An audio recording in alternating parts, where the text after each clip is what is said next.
Harga beras di sejumlah pasar tradisional di pesisir Belawan merangkak naik. Kenaikan harga ini mulai dikeluhkan oleh pedagang dan konsumen karena menurunnya daya beli masyarakat.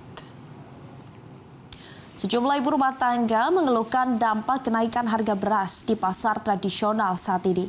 Bahkan pasar yang berada di kawasan pesisir Belawan yang biasa terlihat ramai kini sepi dari pembeli.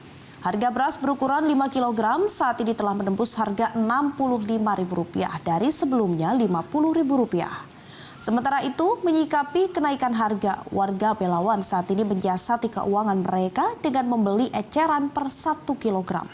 Masyarakat berharap ada upaya dari pemerintah setempat untuk mengatasi persoalan kenaikan harga beras saat ini.